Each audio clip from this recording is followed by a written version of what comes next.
Welcome back, everybody. Derrick Soo, your East Oakland advocate for Zinni 62 Media. Well, for those of you that weren't in the Bay Area this morning at 3 in the morning, we had a very big earthquake, 4.3 or so Richter scale earthquake. So it was a pretty good shaker for those of the folks that aren't used to earthquake. That was not an e-ticket, and if you know what an e-ticket is, you're as old as me probably. But anyway, it was a very big earthquake. I personally did not feel it, but I was awake at around 3 o'clock, because that probably shook me just enough to wake me. But it had stopped by the time I got really conscious of what was going on, and so I went back to sleep. And it was when I turned on the news this morning that I found out that that was probably what woke me in the morning, because I'm a pretty light sleeper these days. But anyway, the reason why I bring this up is because this past weekend at the Oakland City Camp get together down at City Hall, there was approximately 200 folks that attended this particular event. And it was an event. City Camp is an event put on by the City of Oakland and Open Oakland. So that can be a little bit of a tongue twister, but Open Oakland and the City of Oakland sponsored this get together over the weekend. It was on Saturday, and the topic and emergency preparedness, disaster preparedness for the City of Oakland was the fourth most interesting topic there, and the fourth highest in attendance, because there's a lot of people that know that City of Oakland is not prepared in the event of a major disaster, much like the Oakland Hills fire, which was back in 1991, and the Loma Prieta earthquake in 1989. And I bring this up because a majority of the folks are not prepared for a major disaster here in Oakland. One of the things that a lot of us as residents of Oakland become used to is simply picking up the phone, dialing 911, and hopefully assistance will be arriving shortly. But in the event of a major earthquake like that, I'm drawing on my experience back in 1989 when Loma Prieta earthquake hit. I lived in the city of Alameda, out in one of the most prestigious areas out there, which was then called Bay Farm Island. Today it's called Harbor Bay Isle. As a Harbor Bay Isle HOA president, I was the president of 350 townhomes in Baywood Village in the city of Alameda, out in Harbor Bay Isle. But when that earthquake hit, I was home at the time, and believe me, it really shook me up.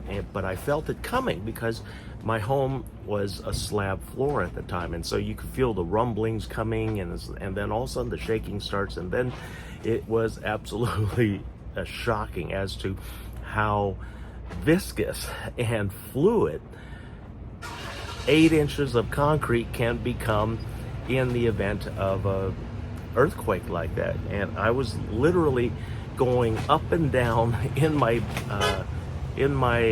living room, 2 to 3 inches up and down as the waves of the earthquake passed underneath my home.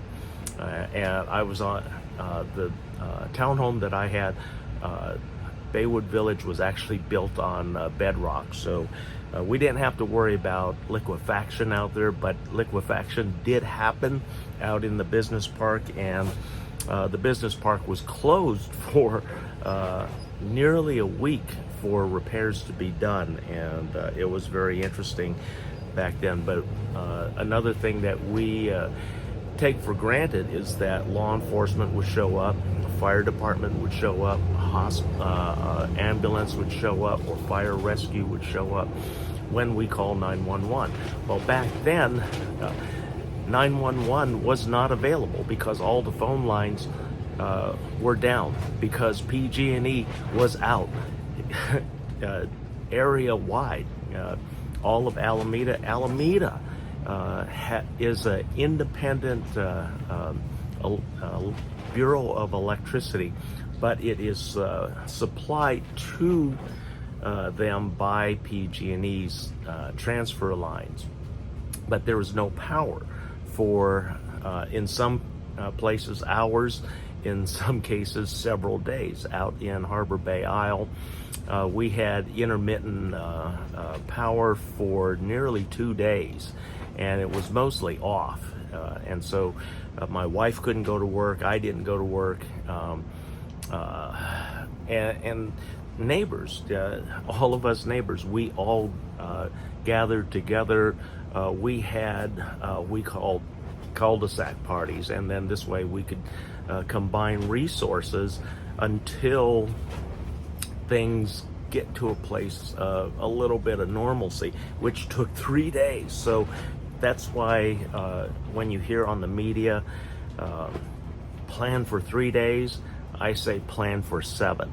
In the event of a real bad instance, you're not going to be able to go to grocery stores and buy anything, because the Safeway during those 3 days was closed because there's no electricity, so they can't ring you out. And so yeah, you have to make do with what you have. And then the other thing, do you have backup power in your house? Back in 1989, there's no such thing as that.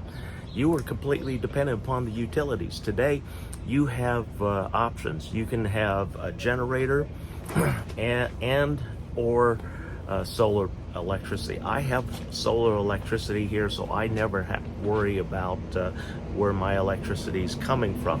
And then my backup source is 4,800 watt gas generator. So I have my electrical needs well planned out from now and into the future. But what you have in your home is probably what you're going to have to depend on for several days. Water was one of the things that we were told was still safe in Alameda, and so a lot of people continue to use the drinking water there in Alameda, so that wasn't an issue. But in the event of a major earthquake, that option could be compromised very easily. And so the another emergency backup water supply is the water in your toilet tank, not in the bowl, but in the tank above the bowl. That would still continue to be drinkable and usable in the event of an emergency. And then if lines are compromised, there are now different water filters that are available through sporting goods stores, Amazon, Prime, well, a lot of different places. And so something like that in an emergency bag, one for each member of the family, would be very helpful. And this is all part of some of the discussions that we had at City Camp for disaster preparedness. Also having redundant systems throughout the city. We spoke about that.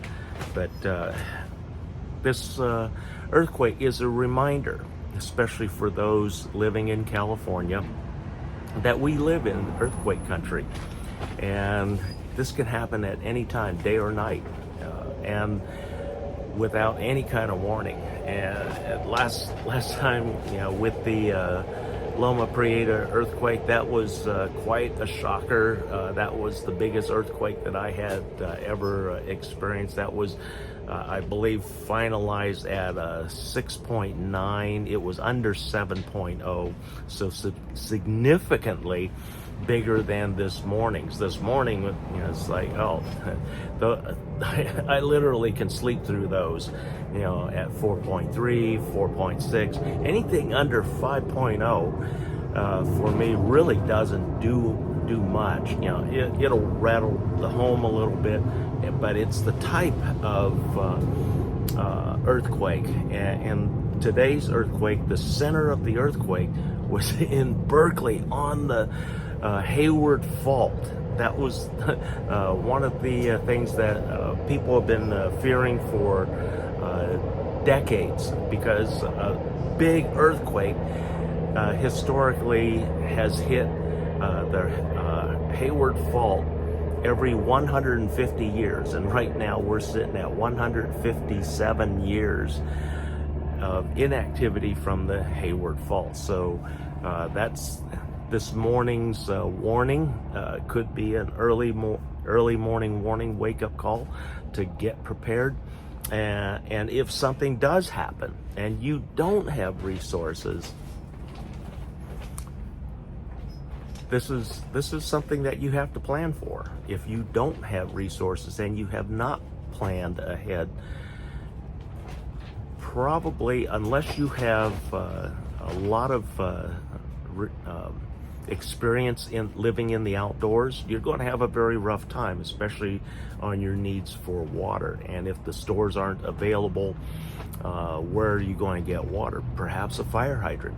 But one of the resources that could be very handy for you are the homeless folks, because the homeless folks that are around you, they already are resourceful. They know how to get food, they know how to get water, they know where to use a bathroom, and a lot of other things that normally you would think is useless can become very useful. So keep that in the back of your mind, that in the event that a major disaster happens and you don't have resources, a homeless camp could be the resource that you need to stay alive.